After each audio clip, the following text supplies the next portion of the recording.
Hey everyone, welcome back to my channel. My name is Stephanie Bree, and today I'm talking about a video game console you've likely never seen, never played, never touched, never owned, and possibly never even heard of. This is the 3DO. So, what the fuck is a 3DO?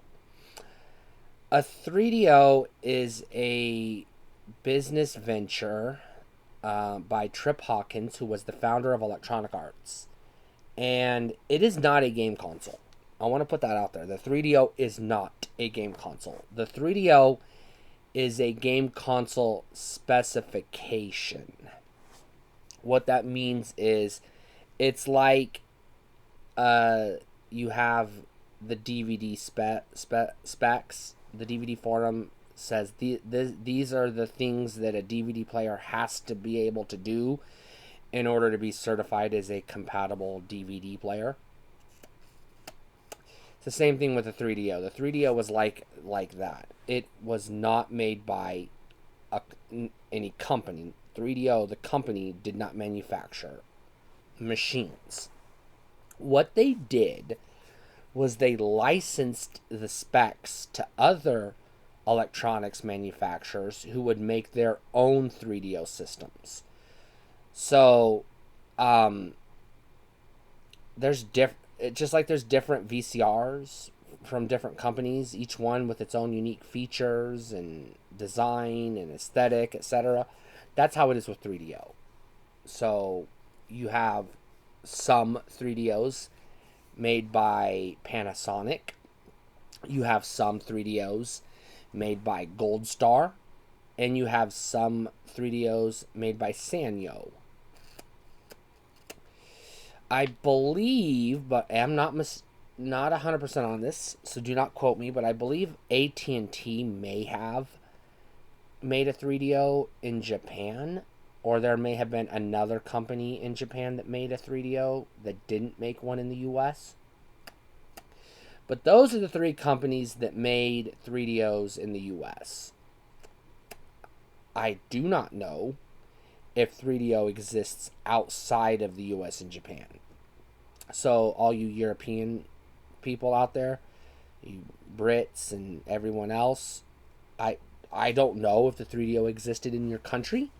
So, leave a comment and let me know if you do know this, if you're from one of those countries, or if you just happen to have that information.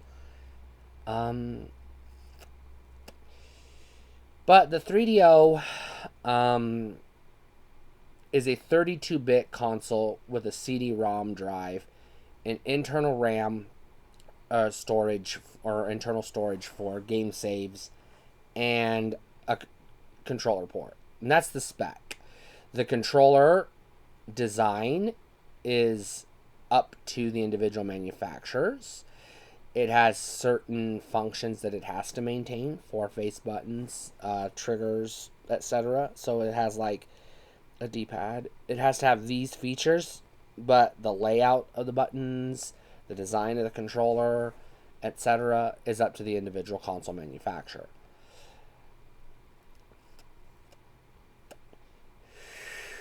So, depending on which version of the 3DO you owned, you had it different. You had the potential for different controllers, which made it tricky, you know,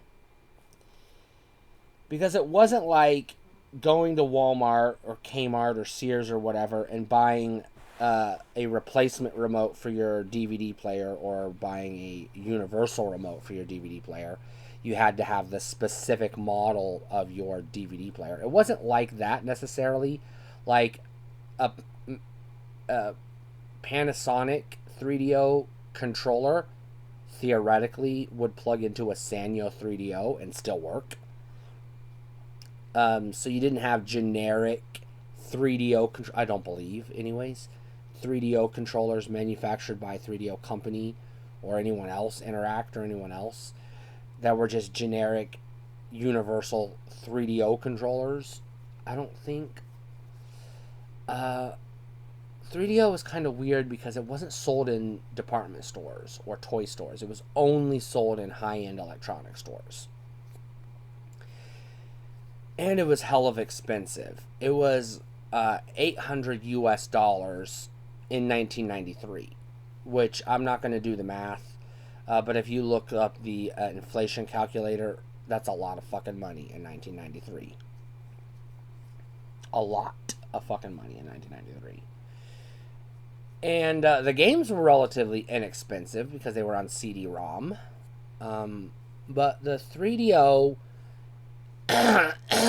is a stepping stone that is specs-wise and software library-wise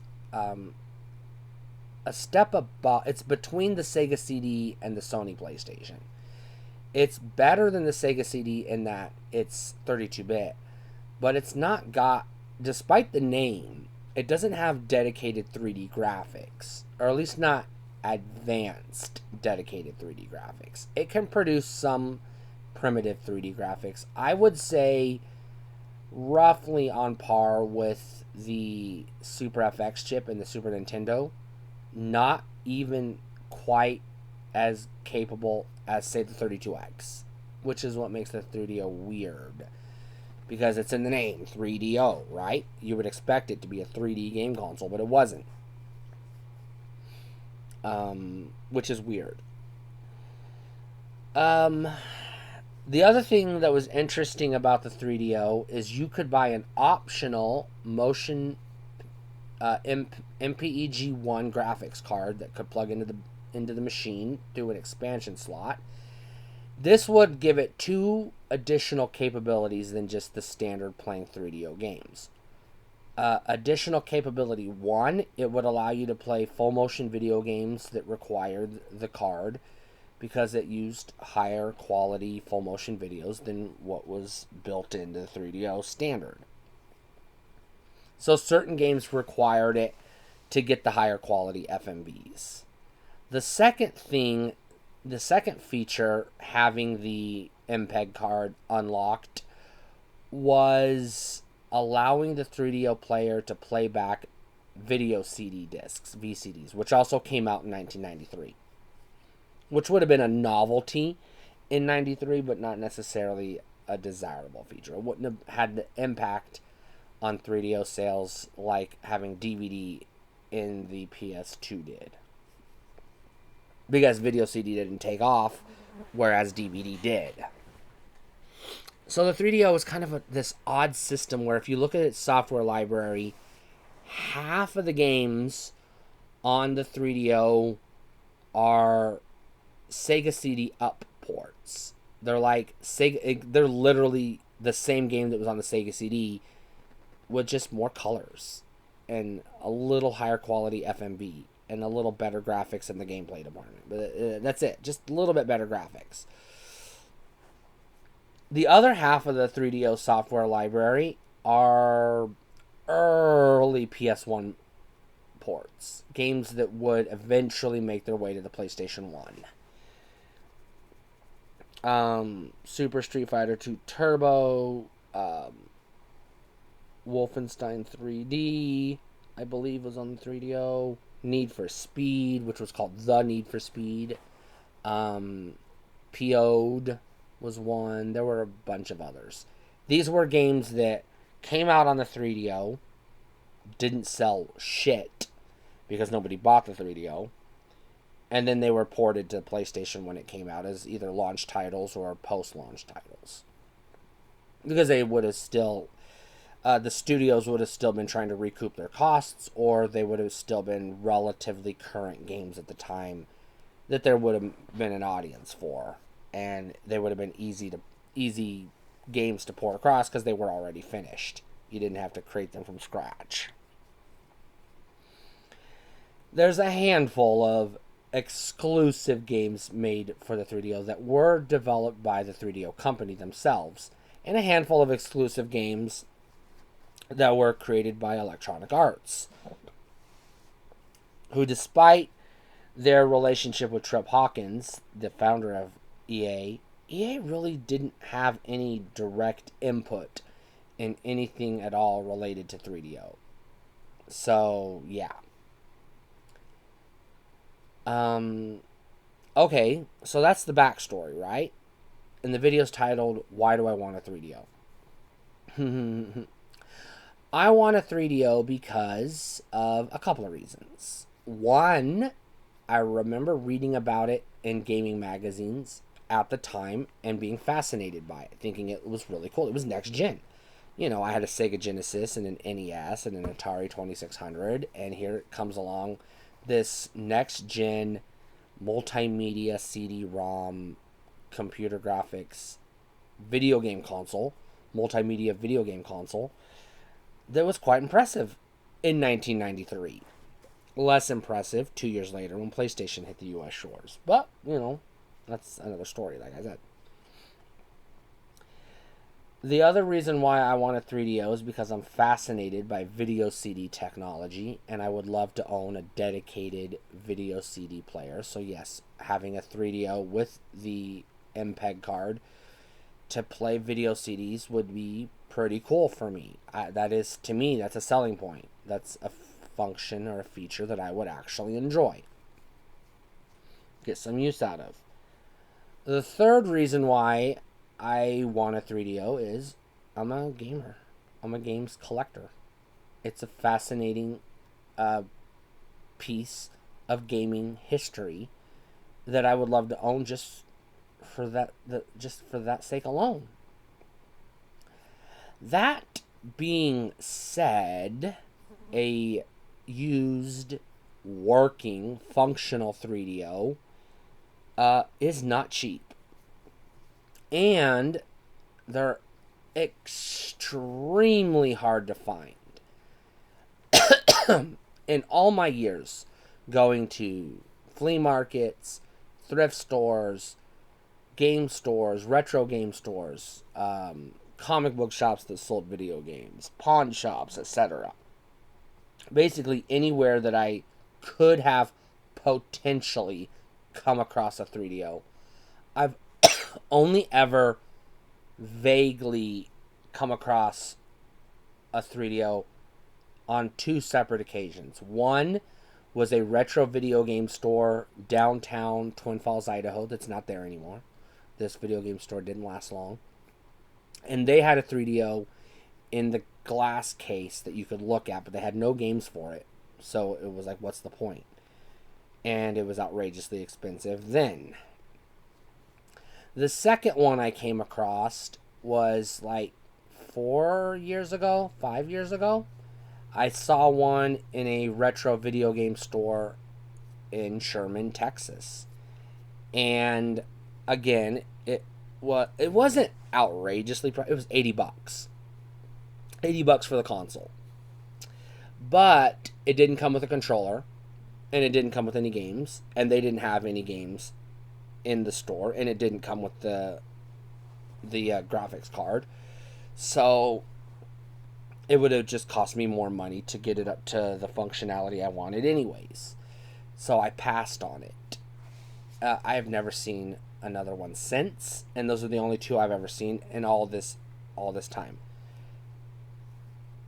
I have never once, not once, seen a 3DO game in the wild. Never. I have never seen a disc that was 3DO compatible. A 3DO game in the wild. Ever. I've only ever seen them on eBay, and that was because I was looking for them. So the 3DO is one of those what I classify as a dream machine, in that it's one that, yeah, if I won the lottery, it would be cool to own. But realistically, I'll never have the money for it. And even if I had the money for it, or went out of my way, if I got into collecting or whatever, it would be better to just get a PlayStation and get all the games I want on the 3DO on PlayStation, and a Sega CD to get the games that aren't on PlayStation but were on Sega CD, because it would still be cheaper to do it that way. And then the games that were exclusive to 3DO, they'll suck anyway, so what's the damn point? You know what I mean?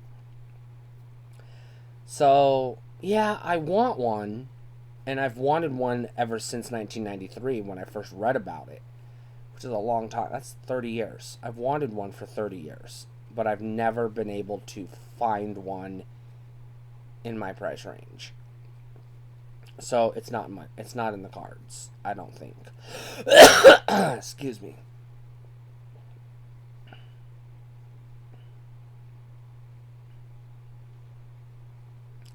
One of the big selling points for the 3DO was it had a port of Super Street Fighter 2 Turbo, which on the surface, owning a machine that has an arcade perfect conversion of Super Street Fighter 2 Turbo sounds like, okay, that would be pretty cool. Except, again, the PlayStation, which came out 2 years later, not only has that game, it has it on a compilation with a whole bunch of other Street Fighter games.